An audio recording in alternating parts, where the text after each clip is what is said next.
네 주제에 무슨 명품 가방이냐고? 잘 봐. 60년 한 오늘 이 무대에서 다 풀었다. 여러분의 옷장 속에는 가장 아끼는 가방이 하나쯤 있으신가요?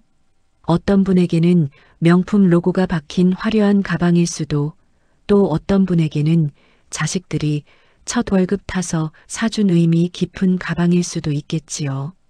그런데 오늘 사연의 주인공은 예순이 다 되도록 제대로 된 가방 하나 가져본 적이 없다고 하십니다. 평생 남편 그늘에 가려 숨죽여 살았던 한 여자가 인생의 황혼기에 스스로 빛을 찾아가는 눈물겹고도 통쾌한 이야기. 지금 시작합니다. 내 이름은 김미숙. 올해로 딱 예순이 되었다. 환갑. 남들은 인생의 새로운 시작이라며 축하 파티도 하고 여행도 간다는데 내 60번째 생일은 여느 날과 다를 바 없이 씁쓸하기만 했다. 아침 일찍 일어나 식어버린 미역국에 밥을 말아먹고 습관처럼 남편 밥상을 차려놓고 일터로 향했다. 현관문 옆 신발장 거울에 비친 내 모습이 그날따라 왜 그렇게 철양맞아 보이던지.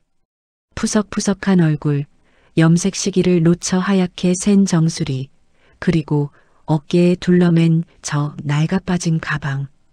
인조 가죽은 다해져서 너덜너덜하고 지퍼는 뻑뻑해서 잘 열리지도 않는 저 검은색 가방.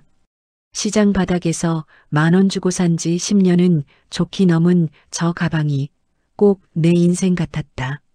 내 남편 박씨. 겉보기엔 멀쩡했지만 평생을 한 방만 노리며 살았던 사람이다.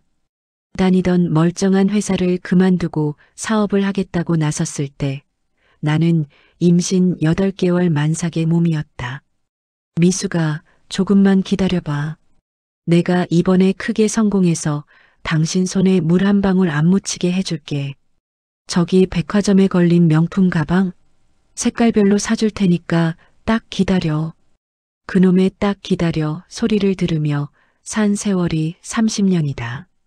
사업은 손때는 족족 망했고 빚보증까지 잘못 써는 바람에 그나마 있던 작은 전셋집마저 날아갔다. 빚쟁이들이 들이닥쳐 가재도구를 쓸어가던 날 나는 갓난쟁이 둘째를 업고 엉엉 울었다. 그때 남편은 어디에 있었냐고?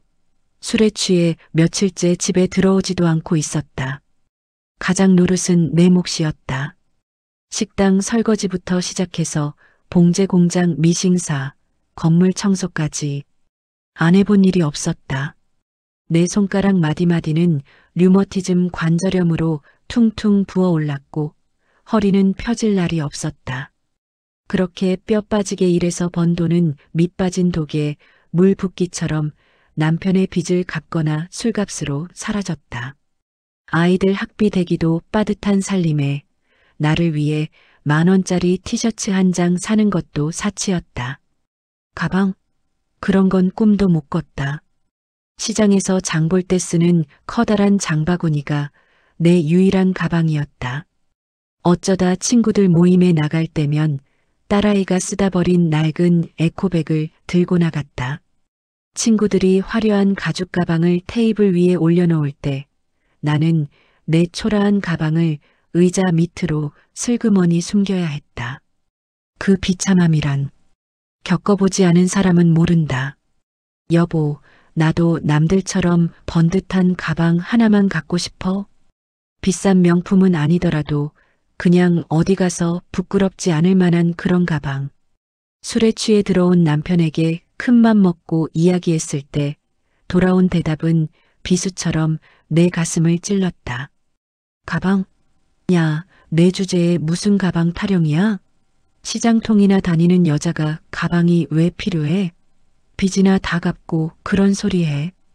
그날 밤 나는 이불을 뒤집어 쓰고 소리 죽여 울었다. 내 주제. 그래, 시장통이나 다니는 내 주제의 가방은 무슨 가방. 그렇게 체념하며 살았다.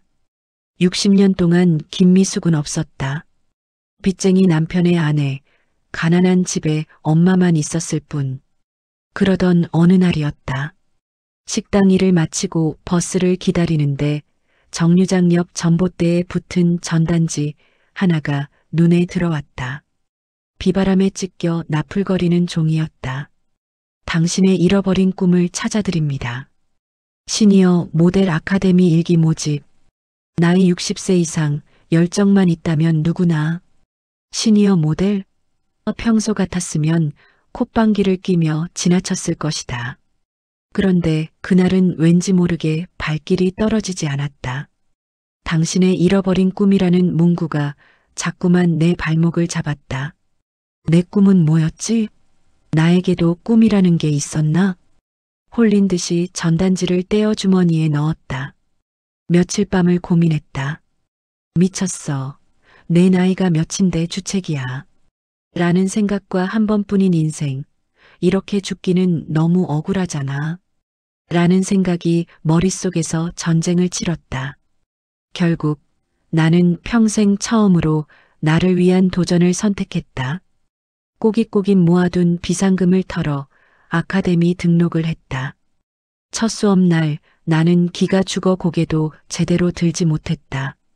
거기 모인 다른 수강생들은 다들 어찌나 곱고 우아하던지 평생 고생이라곤 모르고 산 사모님들 같았다. 그 틈에서 낡아 빠진 트레이닝복을 입고 시장 가방을 든 나는 영락없는 미운 오리 새끼였다. 그런데 워킹 강사님이 내 앞을 지나가다 멈춰섰다. 회원님, 잠시만요. 가슴이 철렁했다. 아, 역시 나는 안 되는구나.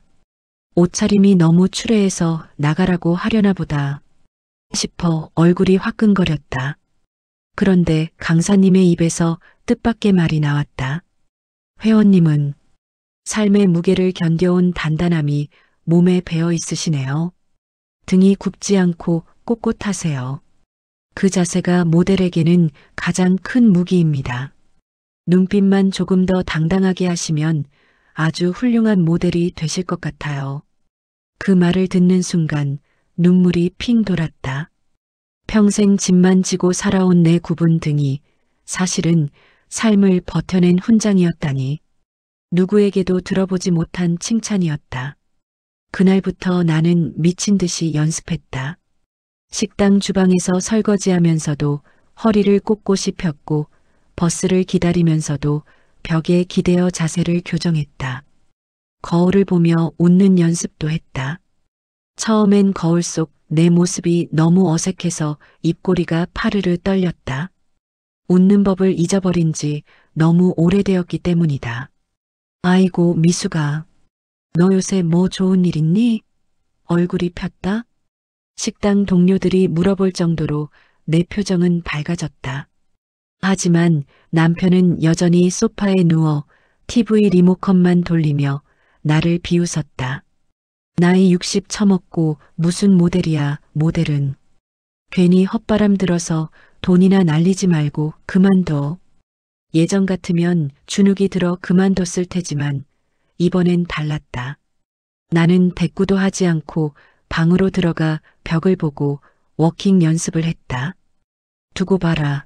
내가 어떤 사람인지 보여줄 테니까. 드디어 수료식 날 작은 패션쇼 무대에 서게 되었다. 나는 난생 처음 짙은 화장을 하고 화려한 드레스를 입었다. 거울 속에 선 여자는 내가 알던 그 초라한 김미숙이 아니었다. 눈가엔 세월의 주름이 자글자글했지만 눈빛만은 20살 처녀 때보다 더 형형하게 빛나고 있었다. 초대석 맨 앞줄에 억지로 끌려 나온 듯 심드렁한 표정으로 앉아있는 남편이 보였다. 며칠 전부터 내가 꼭 와야 한다고 신신당부를 했었다. 쇼가 시작되고 내 순서가 되었다. 심장이 터질 것 같았다. 나는 심호흡을 크게 한 번 하고 무대 위로 발을 내디뎠다. 또각, 또각, 또각. 높은 하이힐 소리가 정적을 깨고 런웨이에 울려 퍼졌다. 조명이 나를 비췄다. 나는 허리를 곧게 펴고 턱을 당당하게 치켜들고 걸었다. 지난 60년 그 모진 세월을 버텨낸 나의 두 다리에 힘을 주었다. 가방 하나 마음대로 사지 못했던 서름, 남편에게 무시당했던 시간들, 그 모든 한이 발걸음마다 터져 나왔다. 내 걸음걸이는 단순한 워킹이 아니었다. 그것은 나의 인생 그 자체였다.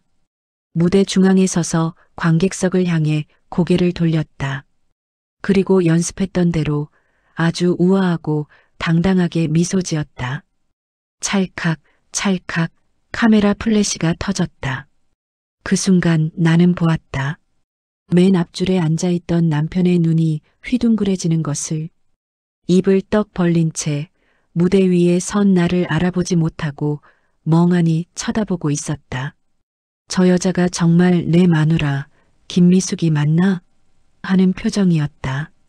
나는 그런 남편을 향해 한 번 더 여유롭게 웃어 보이고는 보란 듯이 멋지게 턴을 해서 무대 뒤로 걸어 들어왔다. 등 뒤로 우레와 같은 박수 소리가 쏟아졌다. 내 생애 가장 찬란한 순간이었다. 패션쇼가 끝나고 대기실로 찾아온 남편은 여전히 얼떨떨한 표정이었다. 평소처럼 야, 김미숙 하고 소리치려다가 내 화려한 모습에 기가 눌렸는지 말을 더듬었다. 저기, 당신, 오늘 좀 다르네. 나는 그런 남편에게 내 손에 들려있던 쇼핑백을 건넸다. 며칠 전 첫 모델료를 받고 산 선물이었다. 이거 당신 양복이야. 맨날 후줄근한 점퍼만 입고 다니는 게 보기 싫어서 샀어. 이제 나도 모델이니까 내 남편도 좀 번듯하게 하고 다녀야지 않겠어? 남편은 아무 말도 못하고 쇼핑백만 만지작거렸다. 그의 눈가가 붉어지는 것을 나는 보았다. 고맙다는 말도 미안하다는 말도 할 줄 모르는 무뚝뚝한 양반이지만 그 눈빛 하나로 나는 충분했다. 60년 묵은 체증이 쑥 내려가는 기분이었다. 그리고 며칠 뒤 나는 백화점에 갔다. 내 난생 처음으로 오로지 나를 위한 가방을 사러 간 것이다. 누가 봐도 명품이다 싶은 로고가 크게 박힌 아주 근사하고 비싼 가죽 가방이었다. 카드를 내미는 내 손이 조금 떨렸지만 더 이상 망설이지 않았다. 나는 이 가방을 가질 자격이 충분했다. 새 가방을 들고 거리를 걷는데 세상이 달라 보였다. 스쳐 지나가는 쇼윈도에 비친 내 모습이 너무나 당당하고 아름다워 보였다. 이제 더 이상 10,000원짜리 너덜너덜한 가방을 든 김미숙은 없다. 여러분, 혹시 지금 나이 때문에 혹은 가족 때문에 내 꿈을 접어두고 계신가요? 너무 늦었다고 생각하지 마세요. 제 나이 60에 찾은 런웨이처럼 여러분의 인생에도 아직 스포트라이트가 켜지지 않은 무대가 남아있을지 모릅니다. 그 무대의 주인공은 바로 당신입니다. 부디 그 무대에 당당하게 서시기를 제가 응원하겠습니다. 오늘 사연 정말 가슴 벅찬 감동이었습니다. 60년 동안 참고 살아온 세월을 딛고 런웨이에서 날아오른 김미숙님의 인생 2막을 진심으로 응원합니다. 남편분의 변화된 모습도 기대가 되네요. 여러분도 가슴속에 품고만 있던 꿈이 있다면 오늘 작은 용기를 내보시는 건 어떨까요? 오늘 사연은 여기까지입니다. 들어주셔서 감사합니다.